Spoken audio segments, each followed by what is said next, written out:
प्रिय दर्शक, हमारे YouTube चैनल में हार्दिक स्वागत है। दोस्तों, हिंदू सनातन धर्म में श्री विष्णु नारायण भगवान की कथा सुनने मात्र से क्या क्या प्राप्त होता है, आर्थिक जीवन की उन्नति कैसे होती है, क्यों हम मनुष्य के लिए आवश्यक है सत्यनारायण की कथा सुनना, कथा सुनने मात्र से धर्म, अर्थ, काम, मोक्ष की प्राप्ति होती है। आइए जानते हैं इस वीडियो में श्री सत्यनारायण कथा प्रथम अध्याय।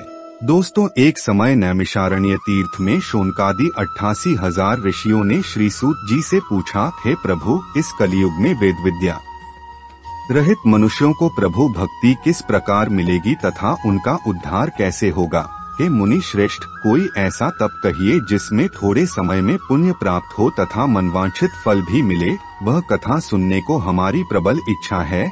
सर्वशास्त्र ज्ञाता श्री सूत जी बोले, हे वैष्णवों में पूज्य, आप सब ने प्राणियों के हित की बात पूछी है। अब मैं उस श्रेष्ठ व्रत को आप लोगों से कहूँगा जिस व्रत को नारद जी ने श्री लक्ष्मी नारायण भगवान से पूछा था और श्री लक्ष्मीपति ने मुनि श्रेष्ठ नारद जी से कहा था। यह कथा ध्यान से सुनो। एक समय योगीराज नारद जी दूसरों के हित की इच्छा से अनेक लोकों में घूमते हुए मृत्युलोक में आ पहुँचे। वहाँ बहुत योनियों में जन्मे हुए मनुष्यों को अपने कर्मों के द्वारा अनेक दुहकों से पीड़ित देखकर किस यत्न को करने से निश्चय ही इनके दुहकों का अंत हो सकेगा, ऐसा मन में सोचकर इंद्र लोक को गए। वहाँ श्वेत वर्ण और 4 भुजाओं वाले देवों के ईशा नारायण को, जिनके हाथों में शंख, चक्र, गदा और पद्म थे तथा वरमाला पहने हुए थे, देखकर स्तुति करने लगे। हे भगवान, आप अत्यंत शक्ति से संपन्न है। मन तथा वाणी भी आपको नहीं पा सकती। आपका आदि मध्य अंत नहीं है। निर्गुण स्वरूप सृष्टि के कारण भक्तों के दुहकों को नष्ट करने वाले हो, आपको मेरा नमस्कार है। हे मुनि श्रेष्ठ, आपके मन में क्या है? आपका किस काम के लिए आगमन हुआ है? निःसंकोच कहो। तब नारद मुनि बोले, मृत्युलोक में सब मनुष्य जो अनेक योनियों में पैदा हुए हैं, अपने अपने कर्मों के द्वारा अनेक दुहकों से दुखी हो रहे हैं। हे नाथ, मुझ पर दया रखते हो तो बताइए कि उन मनुष्यों के सब दुख थोड़े से ही प्रयत्न से कैसे दूर हो सकते हैं। श्री भगवान जी बोले, हैं नारद, मनुष्यों की भलाई के लिए तुमने बहुत अच्छी बात पूछी है। जिस काम के करने से मनुष्य मोह से हट जाता है वह मैं कहता हूँ। सुनो, बहुत पुण्य देने वाला स्वर्ग तथा मृत्युलोक दोनों में दुर्लभ यह उत्तम व्रत अच्छी तरह विधान पूर्वक संपन्न करके मनुष्य मोह से छूट जाता है, वह मैं कहता हूँ। सुनो, बहुत पुण्य देने वाला वक्त तथा मृत्युलोक दोनों में दुर्लभ यह उत्तम व्रत है। आज मैं प्रेमवश होकर तुमसे कहता हूँ। श्री सत्यनारायण भगवान का यह व्रत अच्छी तरह विधान पूर्वक संपन्न करके मनुष्य तुरंत ही यहाँ सुख भोग कर मरने पर मोक्ष को प्राप्त होता है। श्री भगवान के वचन सुनकर नारद मुनि बोले कि उस व्रत का फल क्या है, क्या विधान है, किसने यह व्रत किया है और किस दिन यह व्रत करना चाहिए। हे भगवान, मुझसे विस्तार से कहो। भगवान बोले, दुहक, शोक आदि को दूर करने वाला यह व्रत सब स्थानों पर विजय करने वाला है। भक्ति और श्रद्धा के साथ किसी भी दिन मनुष्य श्री सत्यनारायण की शाम के समय ब्राह्मणों और बंधुओं के साथ धर्मपरायण होकर पूजा करें। भक्ति भाव से नैवेद्य, केले का फल, घी, दूध और गेहूं का चूर्ण सवाया लेवे। गेहूं के अभाव में साठी का चूर्ण, शक्कर अथवा गुड़ ले तथा भक्ति भाव से भगवान का स्मरण करता हुआ समय व्यतीत करे। इस तरह इसे करने पर मनुष्यों की इच्छा निश्चय पूरी होती है। विशेष खर कली काल में मृत्युलोक पर यही मोक्ष का सरल उपाय है। प्रथम अध्याय संपूर्ण। श्री सत्यनारायण कथा दूसरा अध्याय। सूत जी बोले, हे ऋषियों, जिसने पहले समय में इस व्रत को किया है उसका इतिहास कहता हूँ, ध्यान से सुनो। सुंदर काशीपुरी नगरी में एक अत्यंत निर्धन ब्राह्मण रहता था। वह भूख और प्यास से बेचैन हुआ पृथ्वी पर घूमता था।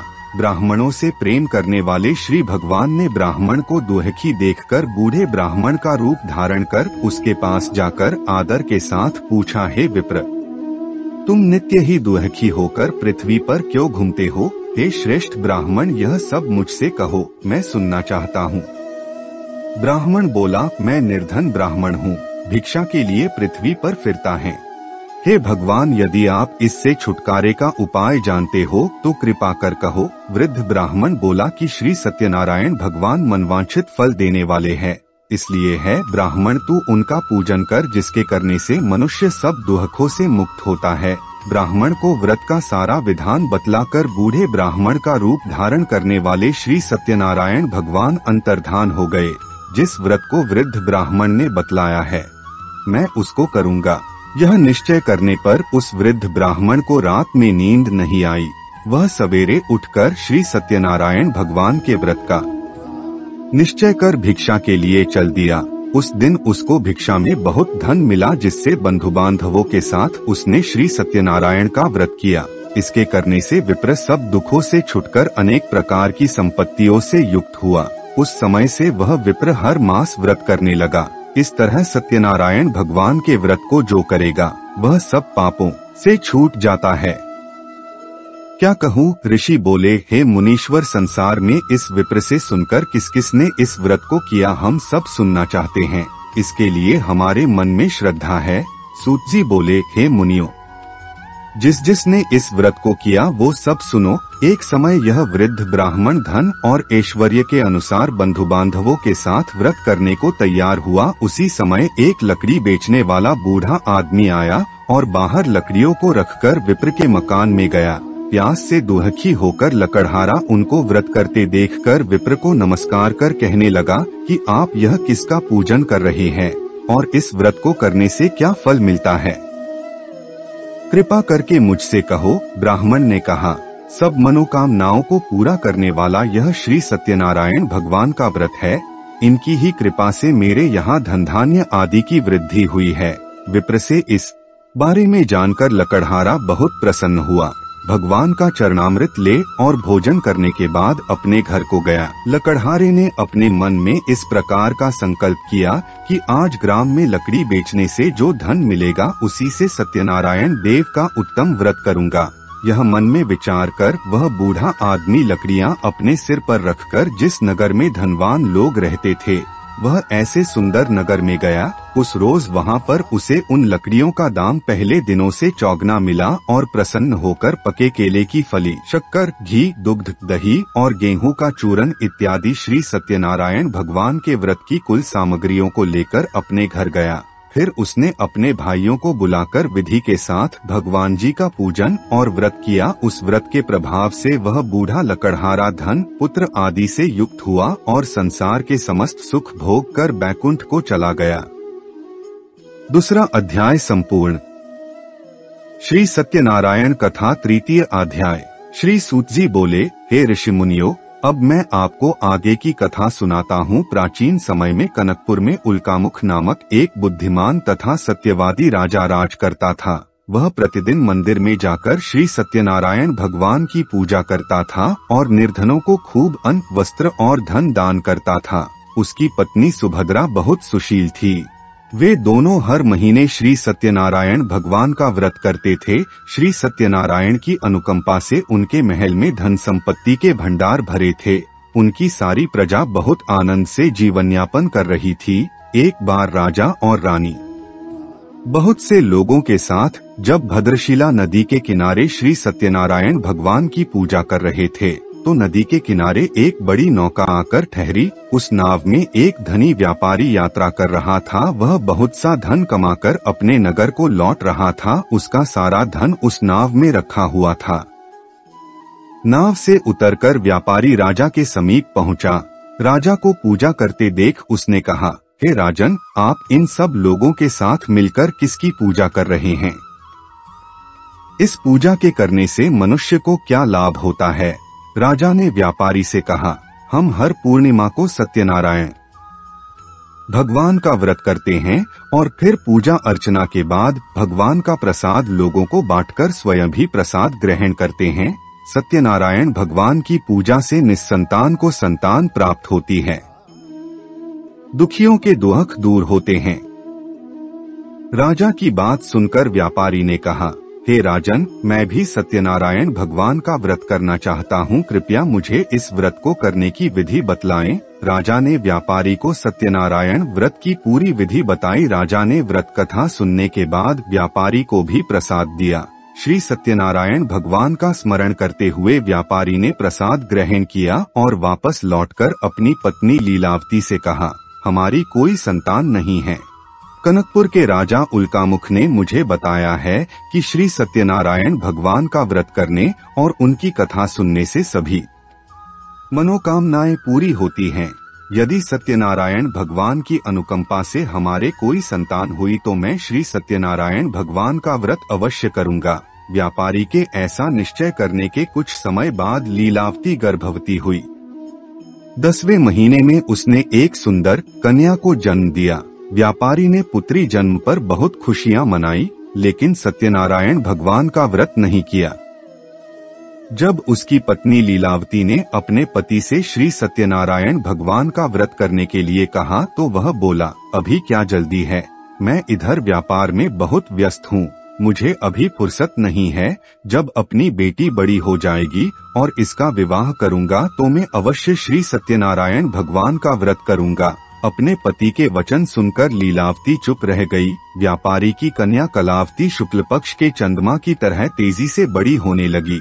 पलक झपकते ही 16 वर्ष बीत गए। एक दिन व्यापार में बहुत सा धन कमाकर घर लौटे व्यापारी ने अपनी बेटी को सहेलियों के साथ उपवन में घूमते देखा तो उसे उसके विवाह की चिंता होने लगी।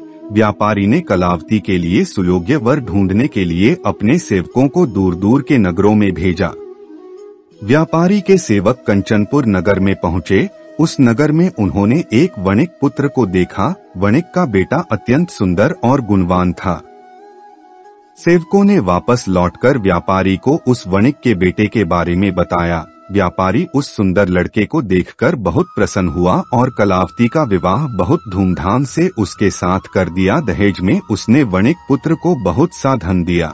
कलावती का विवाह भी हो गया, लेकिन व्यापारी ने श्री सत्यनारायण का व्रत नहीं किया। लीलावती ने अपने पति से कहा, नाथ, आपने कलावती के विवाह पर श्री सत्यनारायण भगवान का व्रत करने का निश्चय किया था, अब तो आपको व्रत कर लेना चाहिए। पत्नी की बात सुनकर व्यापारी ने कहा, अभी तो मैं अपने दामाद के साथ व्यापार के लिए जा रहा हूँ। व्यापार से लौटने पर श्री सत्यनारायण भगवान का व्रत पूजा अवश्य करूँगा।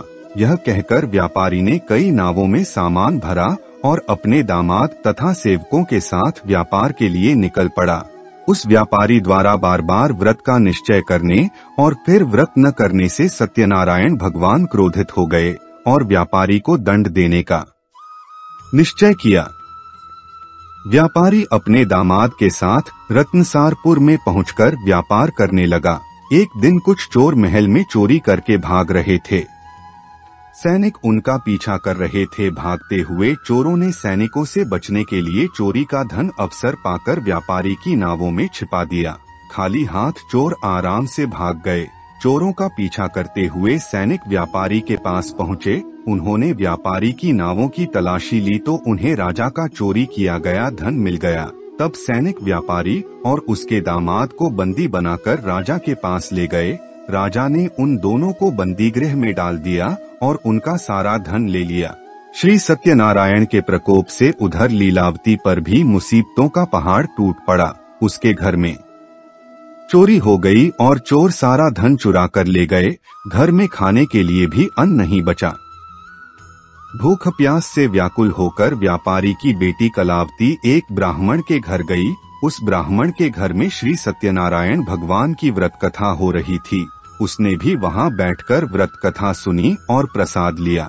घर लौटकर कलावती ने अपनी मां लीलावती को सारी बात बताई। कलावती से श्री सत्यनारायण भगवान की व्रत कथा की बात सुनकर लीलावती ने भी व्रत करने का निश्चय किया। अगले दिन लीलावती ने अपने परिवार और आसपास के लोगों के साथ श्री सत्यनारायण भगवान की पूजा की। पूजा के बाद सबको प्रसाद बांटकर स्वयं भी प्रसाद ग्रहण किया। लीलावती ने अपने पति और दामाद के घर लौट आने की मनोकामना से श्री सत्यनारायण भगवान का व्रत किया था। लीलावती के विधिपूर्वक व्रत करने और प्रसाद ग्रहण करने से श्री सत्यनारायण भगवान ने प्रसन्न होकर उसकी मनोकामना पूरी की। उन्होंने राजा चंद्रकेतु को स्वप्न में दर्शन देकर कहा, हे राजन, व्यापारी और उसका दामाद बिल्कुल निर्दोष हैं। सुबह उठते ही दोनों को मुक्त कर दो, उन दोनों का सारा धन भी वापस लौटा दो। यदि तुमने ऐसा नहीं किया तो मैं तुम्हारा सारा वैभव नष्ट कर दूंगा। इतना कहकर श्री सत्यनारायण भगवान अंतर्धान हो गए। प्रातः होते ही राजा चंद्रकेतु ने अपने मंत्रियों और राजज्योतिषी को रात के स्वप्न की बात बताई तो सबने व्यापारी और उसके दामाद को छोड़ देने के लिए कहा। राजा चंद्रकेतु ने तुरंत उस व्यापारी और उसके दामाद को छोड़ दिया, उनका सारा धन भी वापस कर दिया। इस प्रकार श्री सत्यनारायण भगवान की अनुकंपा से व्यापारी और उसका दामाद दोनों खुशी खुशी अपने नगर की ओर चल दिए। जब नगर के नजदीक पहुँचे तो दूत को घर पर खबर करने के लिए भेज दिया। दूत साधु की पत्नी को प्रणाम कर कहता है कि मालिक अपने दामाद सहित नगर के निकट आ गए हैं। दूत की बात सुन साधु की पत्नी लीलावती ने बड़े हर्ष के साथ सत्यनारायण भगवान का पूजन कर अपनी पुत्री कलावती से कहा कि मैं अपने पति के दर्शन को जाती हूँ, तू कार्य पूर्ण कर शीघ्र आ जा। माता के से वचन सुन कलावती जल्दी में प्रसाद छोड़ अपने पति के पास चली गई। प्रसाद की अवज्ञा के कारण श्री सत्यनारायण भगवान रुष्ट हो गए और नाव सहित उसके पति को पानी में डुबो दिया। कलावती अपने पति को वहां ना पाकर रोती हुई जमीन पर गिर गई। नौका को डूबा हुआ देख व कन्या को रोता देख साधु दुखी होकर बोला कि हे प्रभु, मुझसे तथा मेरे परिवार से जो भूल हुई है उसे क्षमा करें। साधु के दीन वचन सुनकर श्री सत्यनारायण भगवान प्रसन्न हो गए और आकाशवाणी हुई, हे साधु, तेरी कन्या मेरे प्रसाद को छोड़कर आई है, इसलिए उसका पति अदृश्य हो गया है। यदि वह घर जाकर प्रसाद खाकर लौटती है तो इसे इसका पति अवश्य मिलेगा। सी आकाशवाणी सुन कलावती घर पहुंचकर प्रसाद खाती है और फिर आकर अपने पति के दर्शन करती है। उसके बाद साधु अपने बंधु बांधवों सहित श्री सत्यनारायण भगवान का विधि विधान से पूजन करता है। इस लोक का सुख भोग वह अंत में स्वर्ग जाता है। चतुर्थ अध्याय संपूर्ण। श्री सत्यनारायण कथा पंचम अध्याय। श्री सूत जी बोले, हे ऋषि मुनियों, मैं और भी कथा सुनाता हूँ। कौशलपुर में एक राजा था। तुंगध्वज उसकी प्रजा उसकी छत्रछाया में आनंद पूर्वक रह रही थी। राजा तुंगध्वज अपनी प्रजा के सुख दुख का बहुत ध्यान रखता था, लेकिन एक बार उसने भी सत्यनारायण भगवान का प्रसाद ग्रहण नहीं किया। तब सभी को चिंताओं से मुक्त करके धन संपत्ति से भंडार भरकर प्राणियों को जीवन के सभी सुख देने वाले श्री सत्यनारायण भगवान ने राजा को प्रसाद ग्रहण न करने का दंड दिया। एक दिन राजा तुंगध्वज जंगल में हिंसक पशुओं का शिकार करने निकला था। तेजी से घोड़ा दौड़ाकर शिकार का पीछा करते हुए वह अपने सैनिकों से अलग हो गया और देर तक हिंसक जानवरों का शिकार किया। आथा कुछ देर विश्राम करने की इच्छा से वह एक बड़े वृक्ष के नीचे जाकर बैठ गया। समीप ही कुछ चरवाहे श्री सत्यनारायण भगवान की पूजा कर रहे थे। राजा ने उनके पास से गुजरते हुए सत्यनारायण भगवान को नमस्कार नहीं किया। चरवाहों ने राजा को पूजा के बाद प्रसाद दिया तो राजा ने उन्हें छोटे लोग समझकर प्रसाद ग्रहण नहीं किया और घोड़े पर सवार हो अपने नगर की ओर चल दिया। राजा जब नगर में पहुंचा तो देखा कि उसका सारा वैभव तथा धन संपत्ति आदि नष्ट हो गया है। श्री सत्यनारायण के प्रकोप से राजा निर्धन हो गया। तब राजज्योतिषी ने राजा से कहा, महाराज, आपसे अवश्य ही कोई भूल हुई है। अगर आप उस भूल का प्रायश्चित कर लें तो सब कुछ पहले जैसा हो जाएगा। राजा को तुरंत अपनी भूल का स्मरण हो आया। आठ मंदिर में जाकर राजा ने श्री सत्यनारायण भगवान से क्षमा मांगी और उनकी पूजा की। पूजा के बाद प्रसाद ग्रहण करने से श्री सत्यनारायण भगवान की अनुकंपा से चमत्कार हुआ। राजा का खोया वैभव पुनः लौट आया। श्री सत्यनारायण भगवान की अनुकंपा से जीवन के सभी सुखों का भोग करते हुए अंत में राजा तुंगध्वज वैकुंठ धाम को गया और मोक्ष को प्राप्त किया। श्री सत्यनारायण भगवान के व्रत पूजा को जो भी मनुष्य करता है उसके सभी दुख चिंताएं नष्ट होती हैं। उसके घर में धन धान्य के भंडार भरे रहते हैं। निस्संतानों को संतान की प्राप्ति होती है और सभी मनोकामनाओं को प्राप्त कर मनुष्य अंत में मोक्ष को प्राप्त कर सीधे वैकुंठ धाम को जाता है।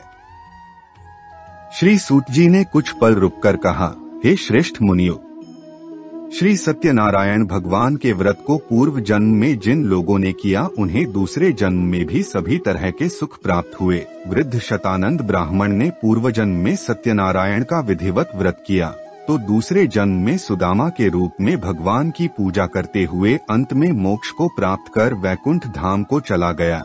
उल्कामुख राजा अगले जन्म में राजा दशरथ के रूप में मोक्ष को प्राप्त करके वैकुंठ को गए। व्यापारी ने मोरध्वज के रूप में जन्म लिया और अपने पुत्र को आरे से चीरकर भगवान की अनुकंपा से वैकुंठ को प्राप्त किया। राजा तुंगध्वज अगले जन्म में मनु के रूप में जन्म लेकर भगवान का पूजा पाठ करते हुए लोकप्रिय होकर सत्कर्म करते हुए मोक्ष को प्राप्त कर वैकुंठ धाम को चले गए हैं। ऋषि मुनियों, श्री सत्यनारायण भगवान मनुष्य को सभी चिंताओं से मुक्त करके धन संपत्ति के भंडार भरकर जन्मांतर के चक्रव्यूह से मुक्ति दिलाकर मोक्ष प्रदान करता है।